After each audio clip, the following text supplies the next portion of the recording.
Kemudian pada waktu penghakiman datang, saudaraku, satu-satu dipanggil. Satu-satu dipanggil, ya. Yarma, maju. Ya, kamu sungguh-sungguh gak Tuhan, ya? Tuhan katakan, aku tidak mengenal engkau. Nyala kau dari hadapan. Ya, saudara, jangan main-main, saudara. Jadi anak-anak Tuhan gak boleh main-main, saudara. Mari pagi hari saya akan mengajak kita untuk merenungkan satu kebenaran yang sungguh sangat luar biasa. Kalau saudara mau menerima firman Tuhan ini sungguh sangat luar biasa. Dan kalau saudara mau meresponi firman Tuhan ini sungguh sangat luar biasa di dalam kehidupan kita. Kita buka, saudara, Filipi pasal yang kedua, ayatnya yang ke-13 dan ayatnya yang ke-14. Filipi 2 ayat 12 sampai 13 maksud saya, ya. Filipi 2 ayat yang ke-12 sampai ayatnya yang ke-13.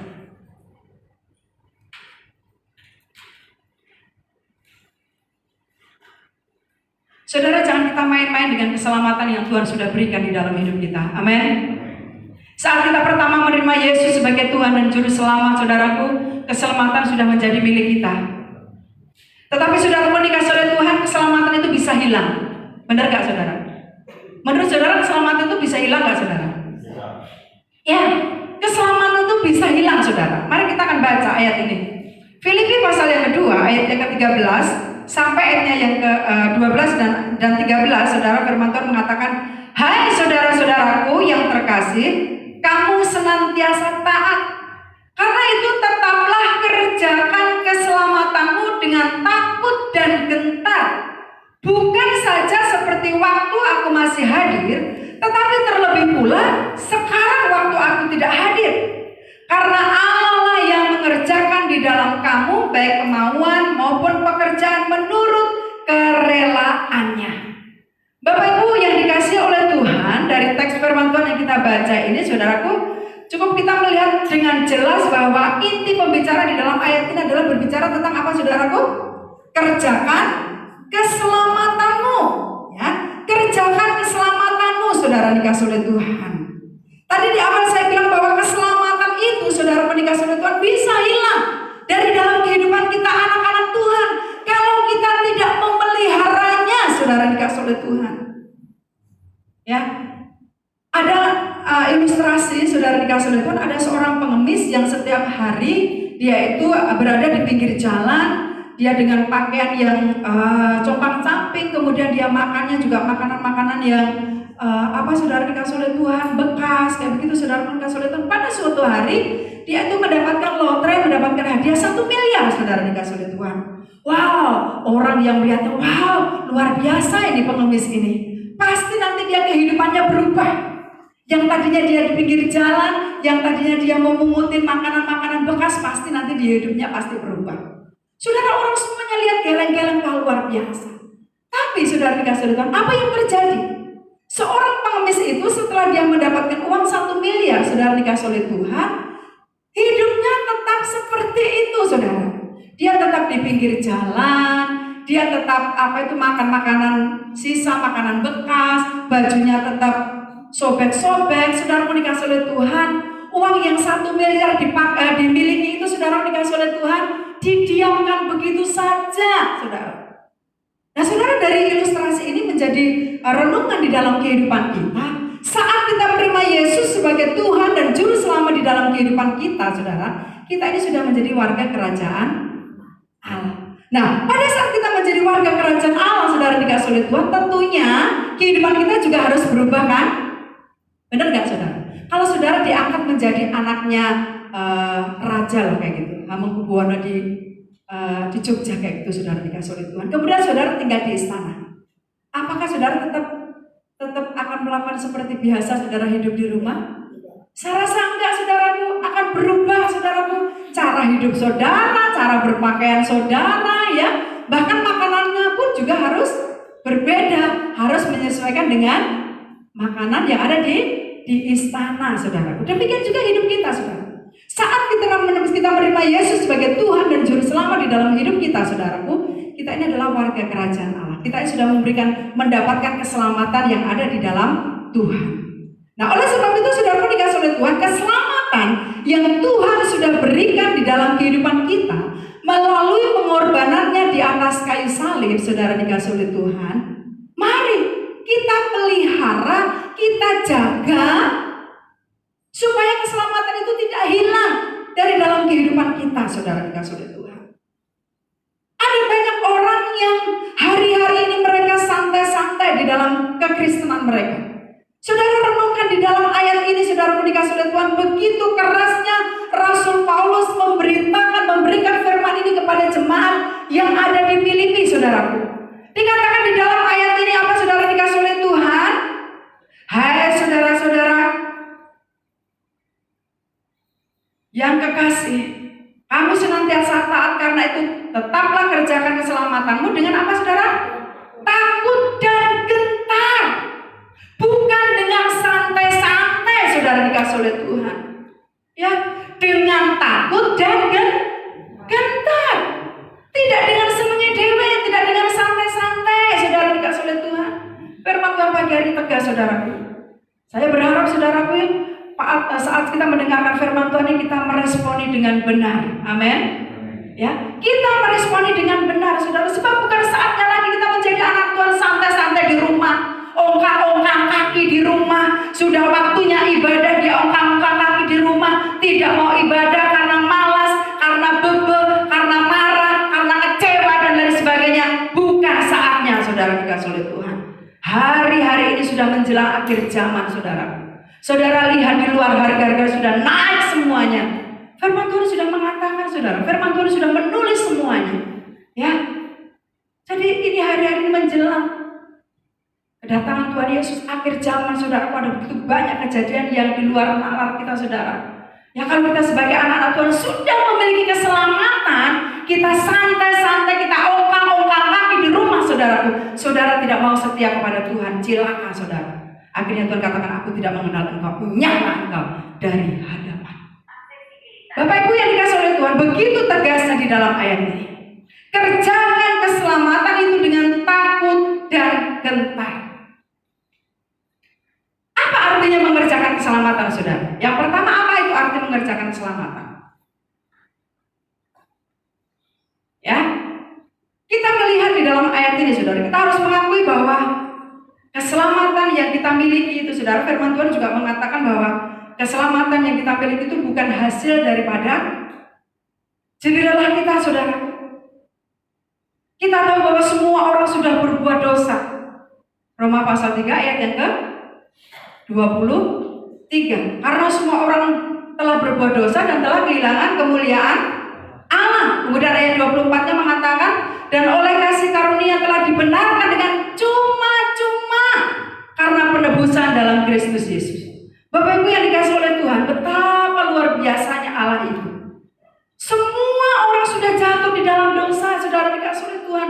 Manusia tidak bisa menolong dirinya sendiri. Oleh sebab itu, oleh karena kasih-Nya yang begitu luar biasa, Dia rela turun ke dalam dunia untuk mencari setiap umat manusia yang berdosa. Saudara lihat ayat yang ke-24 di dalam Roma pasal 3 ayat yang ke-24. Dan oleh kasih karunia telah dibenarkan dengan cuma-cuma karena penebusan dalam Kristus Yesus.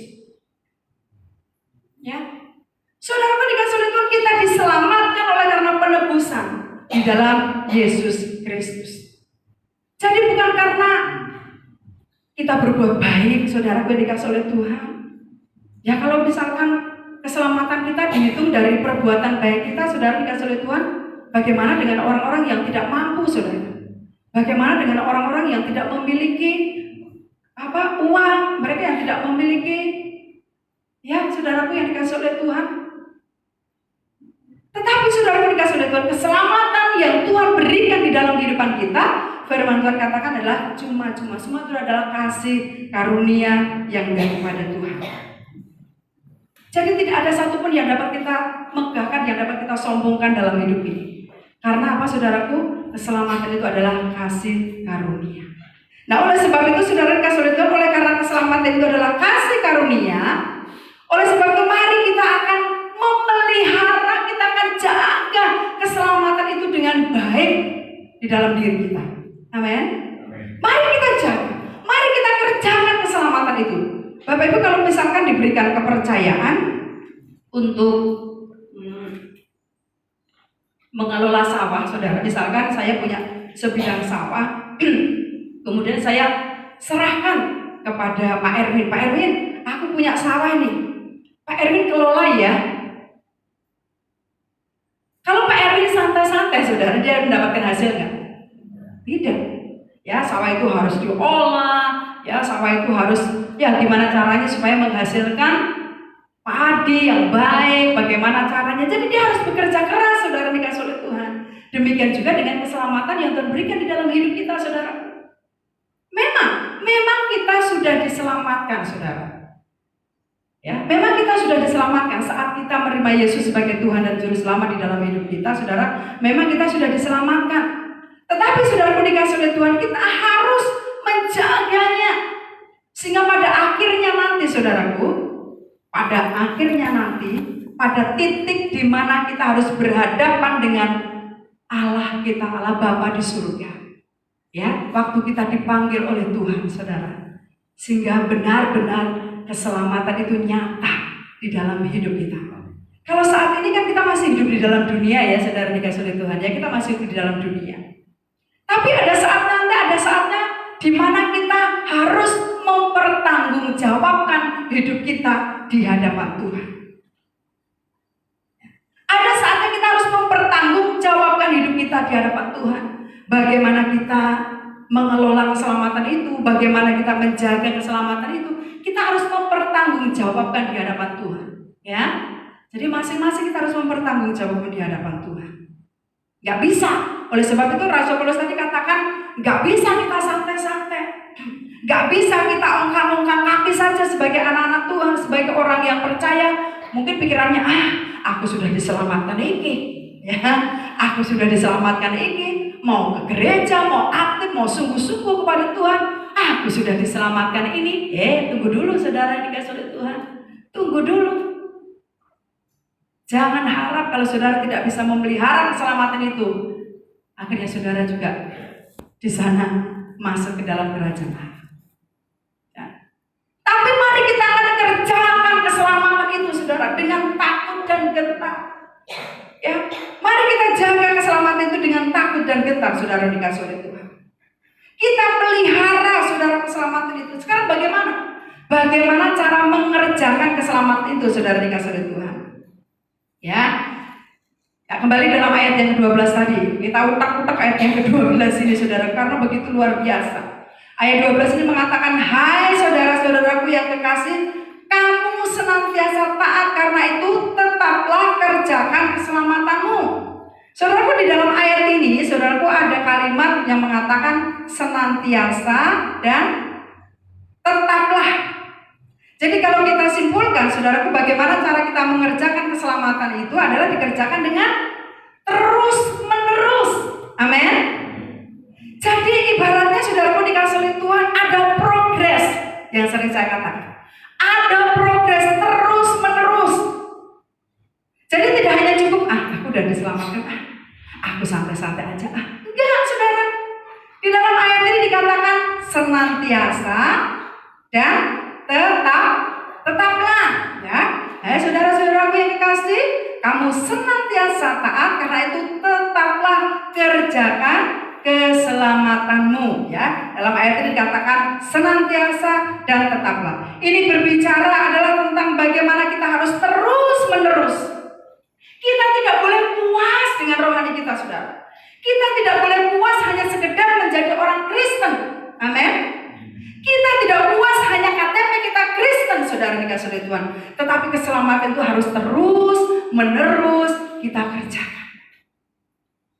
Ya, harus terus menerus kita kerjakan, saudara dikasih oleh Tuhan. Saudara yang dikasih oleh Tuhan, jemaat-jemaat di Filipina adalah jemaat-jemaat yang sungguh sangat luar biasa. Tadi Paulus mengatakan bahwa mereka adalah jemaat-jemaat yang taat, saudara dikasih oleh Tuhan. Sehingga pada waktu Rasul Paulus melayani, bahkan saat dia ada di mana, saudara dikasih oleh Tuhan, Rasul Paulus bisa melihat begitu mereka sungguh-sungguh di hadapan Tuhan. Ya, mereka sungguh-sungguh di hadapan Tuhan. Saat Paulus ada di dalam penjara juga, Mereka juga sungguh-sungguh, mereka mengirimkan keuangan mereka kepada Paulus, ya. Mereka melayani Paulus di dalam penjara dan lain sebagainya, saudara dikasih oleh Tuhan. Jadi apapun bisa dilakukan, saudara dikasih oleh Tuhan, untuk boleh mengerjakan keselamatan itu, saudara dikasih oleh Tuhan. Jadi tidak hanya ibaratkan duduk diam, wes lah, aku harus diselamatkan, wes menang bae wes, enggak, saudara. Tetapi harus ada progres. Harus ada sesuatu yang kita lakukan di dalam hidup ini supaya keselamatan itu tetap menjadi milik kita. Amin. Jadi jangan puas, saudara, menjadi orang Kristen hanya duduk manis, duduk diam, saudara dikasih oleh Tuhan, ya, tidak mengerjakan apa-apa, tetapi dia minta berkat yang daripada Tuhan. Itulah repotnya anak-anak Tuhan, kadang lunjak sama Tuhan. Ya, ada banyak anak-anak Tuhan yang kadang-kala kurang sopan sama Tuhan. Berdoa, minta berkat terus sama Tuhan, tetapi suruh taat, suruh setia kepada Tuhan. Nanti Tuhan, berkati dulu aku Tuhan, ya enggak? Doaku jawab dulu Tuhan, baru aku setia kepada Tuhan. Sembuhkan dulu sakitku Tuhan, baru aku setia kepada Tuhan. Ya, kan ada banyak kan anak-anak Tuhan yang seperti itu. Ya enggak apa ya, saudara? Ya, banyak, saudara. Banyak yang mereka berdoa di hadapan Tuhan, berkati aku dulu, aku baru mau setia kepada Tuhan. Ya, bahkan sering hamba Tuhan menceritakan berdoa buat motor, sudah diberi motor, mobil, ya, sudah dibeli mobil, jelong-jelong jalan-jalan kemana-mana, udah lupa hari Minggu untuk ibadah. Ya, saudara dikasih oleh Tuhan karena sibuk dengan apa yang dia miliki. Ya, jangan, saudara dikasih oleh Tuhan. Jadi mari kita akan terus kerjakan keselamatan dengan terus-menerus, saudara. Jadi ada progres. Makanya sering saya katakan jadi anak Tuhan jangan DGD, gitu-gitu doang, ya. Minggu ke gereja, Jumat komsel, ya, mungkin juga di rumah doa, gitu-gitu doang rohaninya. Saudara dikasih oleh Tuhan, tapi mari kita akan terus bertumbuh di dalam Tuhan, supaya roh kita terus menyala-nyala. Roh kita terus menyala-nyala. Amin. Yang kedua, saudara, bagaimana cara kita mengerjakan keselamatan kita? Yang kedua, saudaraku, kita akan baca kembali ayatnya yang ke-12.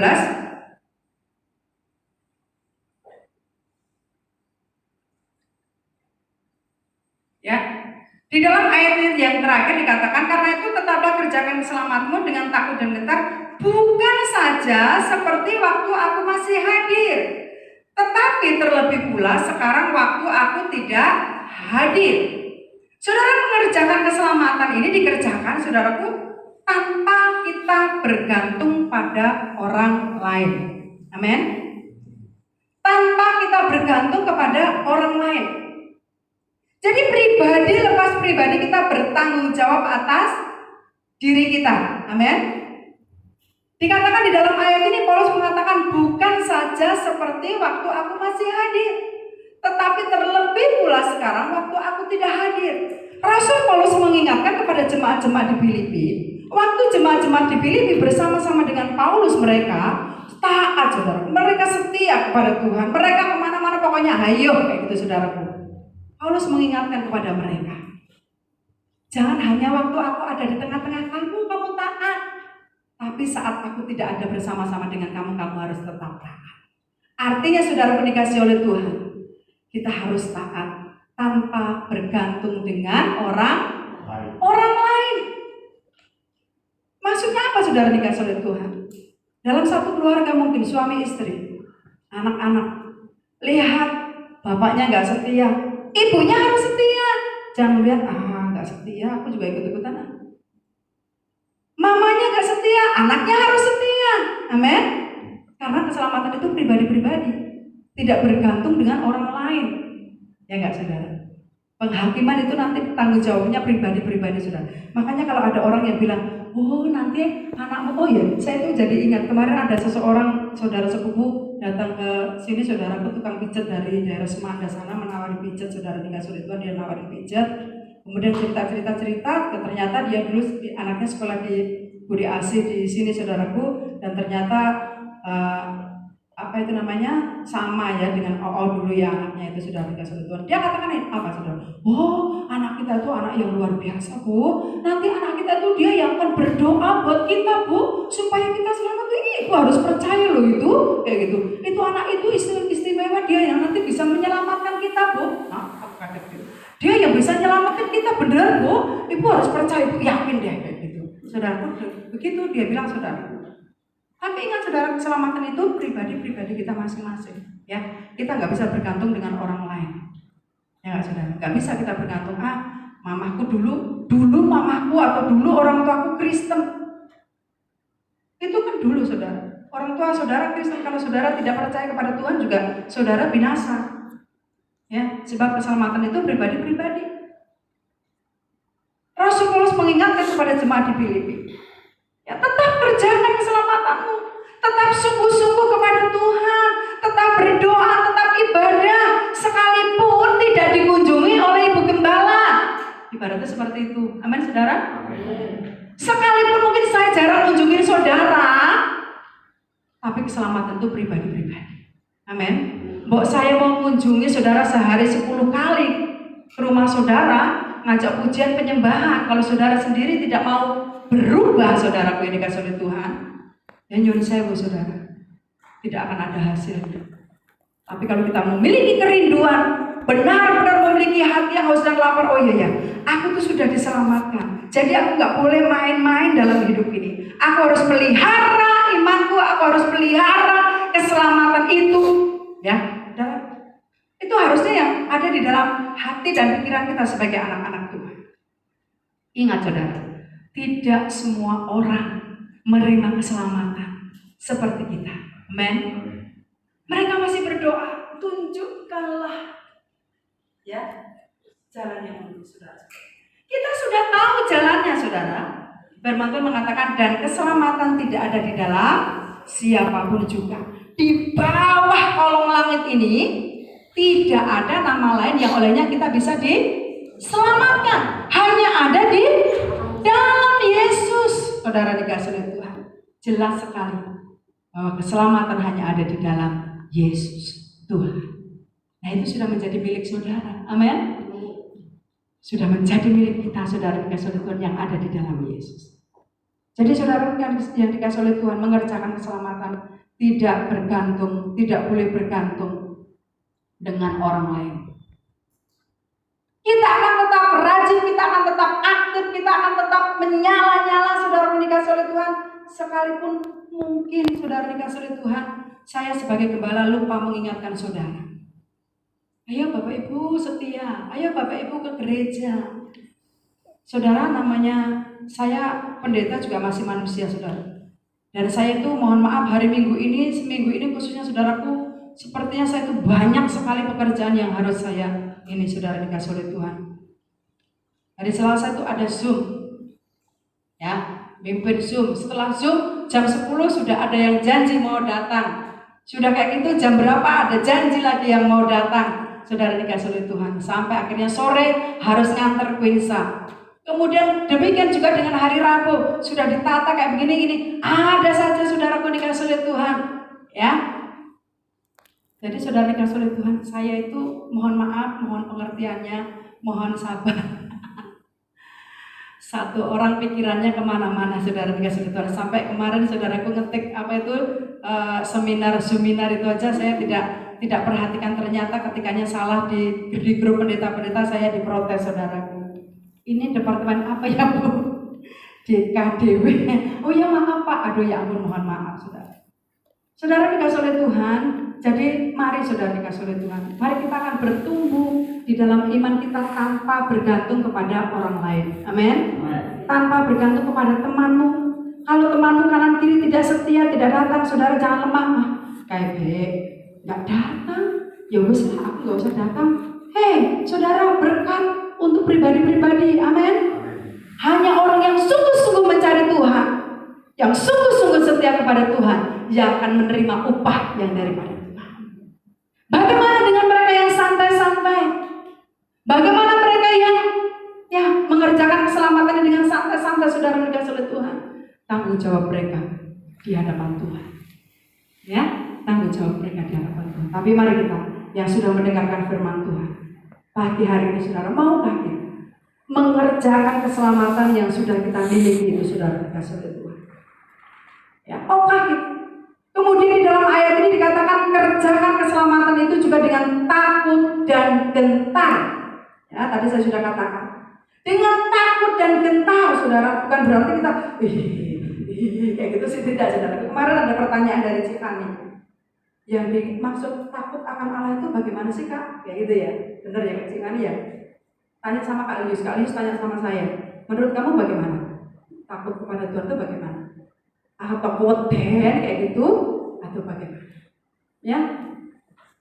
Takut akan Allah itu saudara kasih Tuhan bukan kok kita keweden karena ketakutan lihat hantu saudara. Tetapi mari kita menjaga hidup kita ini. Ini menggambarkan suatu sikap hormat kita kepada Tuhan. Amin.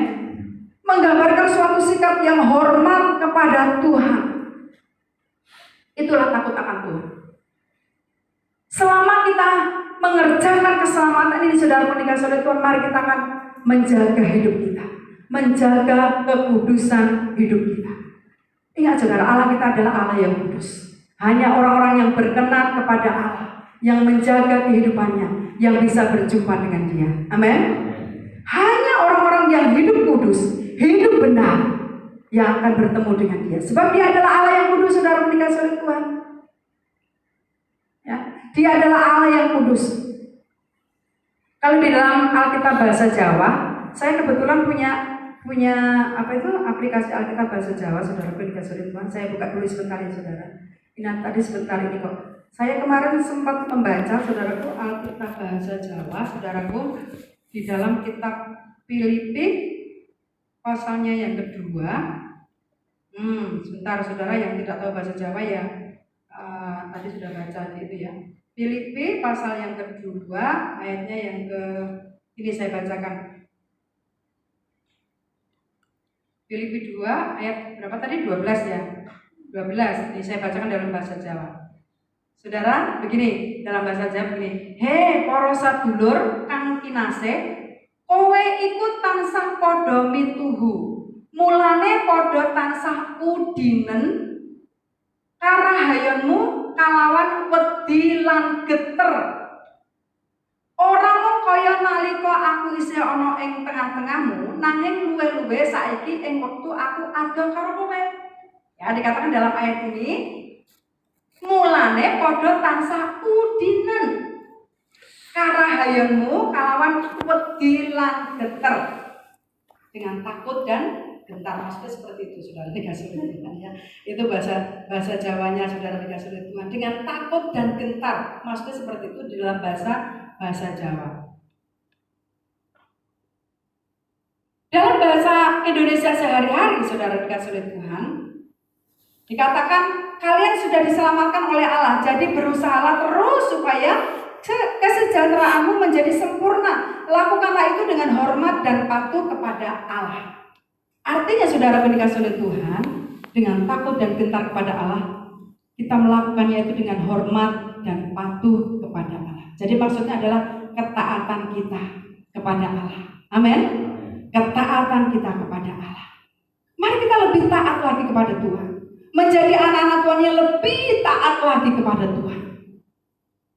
Ya, menjadi anak-anak Tuhan yang lebih sungguh-sungguh lagi kepada Tuhan. Jangan main-main saudara menjadi anak-anak Tuhan. Benar. Saya pesan dengan wanti-wanti dengan benar saudara. Jangan main-main menjadi anak Tuhan. Jangan santai-santai menjadi anak Tuhan saudara dikasih oleh Tuhan. Inilah saatnya kita kerjakan keselamatan. Mari kita lebih sungguh-sungguh di hadapan Tuhan. Tuhan sudah memberikan keselamatan melalui pengorbanannya di atas kayu salib saudara. Sudah tidak ada lagi korban penghapus dosa. Sekali untuk selamanya saudara. Siapa lagi yang akan dikorbankan? Sudah tidak ada saudara. Kalau saudara tidak memelihara keselamatanmu, kalau saudara tidak memelihara imanmu, maka celakalah hidupmu. Mari kita respon firman Tuhan pagi hari saudara dikasih oleh Tuhan. Mari jaga keselamatan yang sudah kita miliki. Hai anak-anak muda, engkau yang memiliki pasangan di luar Tuhan, sadar bahwa terang tidak bisa bersatu dengan gelap. Kalau engkau memiliki pasangan di luar Tuhan, jangan sampai engkau ikut-ikutan dengan mereka. Engkau yang harus membawa mereka, karena keselamatan itu hanya ada di dalam Tuhan. Amin. Jangan sampai engkau kalah dengan mereka. Kalau aku ditantang, kamu harus ikut aku misalkan kayak gitu. Saya nggak mau, karena aku sudah keselamatan hanya ada di dalam Tuhan. Oh kalau gitu tak putus, bagaimana anak-anak? Kalau kalian diputus gara-gara iman, gimana coba? Nangis tante, golate angel ya tante. Golate be angel sampai berdoa, bergumul siang malam, berdoa puasa, sudah dapat masuk suruh putus. Gimana saudara? Kalau tidak sesuai dengan firman Tuhan, kalau tidak satu iman saudara kita sulit. Kalau dia tidak, ini saudara mendingan tinggalkan dia daripada nanti ada masalah setelah kalian nikah. Kecuali kalau dia mau bersama-sama dengan engkau, itu saya angkat topi. Ya, bawa mereka kepada Tuhan. Perkenalkan keselamatan itu di dalam Tuhan. Kalau engkau mengasihi dia, masa engkau mau dia celaka? Kalau engkau mencintai dia, masa mau pacarmu, pasanganmu celaka? Ya, tentunya enggak kan? Jadi beritakan firman Tuhan itu kepada dia. Amin anak-anak muda? Amin? Kayaknya enggak rela deh. Ah tante, masa aku suruh putus sih, tante gimana sih tante? Ya, berdoa kalau memang itu jodoh, kalau memang itu teman atau dari Tuhan saudara, nggak ada yang mustahil di hadapan Tuhan sekalipun dia berbeda iman, tetapi kalau memang itu rencana Tuhan, dia pasti akan mengenal Tuhan. Tapi jangan sampai engkau meninggalkan keselamatan hanya gara-gara teman hidup. Ingat, keselamatan hanya ada di dalam ya, anak-anak muda ya. Tante mengasihi kalian. Masih muda tuh Pak Erwin ya. Situ ya, cari yang sepadan, yang sesuai dengan firman Tuhan. Ya, cari yang sesuai dengan firman Tuhan. Jangan takut saudara dikasih oleh Tuhan. Orang sandal aja pasangan kok. Iya enggak? Sandal aja pasangan kok. Masa Tuhan tidak akan menyediakan pasangan hidupmu? Pas lah, jangan takut Kak Wati nih. Jangan takut Pak Wati nih, jangan takut ya. Pasti Tuhan akan sediakan. Amin. Lagi dibelat nih kalau Pak Erwin. Belat nggak Pak Erwin? Buat Kak Wati nih. Ya. Ya jangan takut saudara dikasih oleh Tuhan. Anak-anak muda jangan takut ya. Tetap pertahankan imanmu di dalam Tuhan. Tuhan memberkati kita saudara. Mari kita akan renungkan firman Tuhan. Biarlah kita meresponi firman Tuhan pagi hari ini. Haleluya. Tuhan mengasihi engkau. Tuhan mengasihi Bapak Ibu semuanya. Tuhan tidak mau engkau binasa. Tuhan tidak mau engkau celaka. Oleh sebab itu dia turun ke dalam dunia.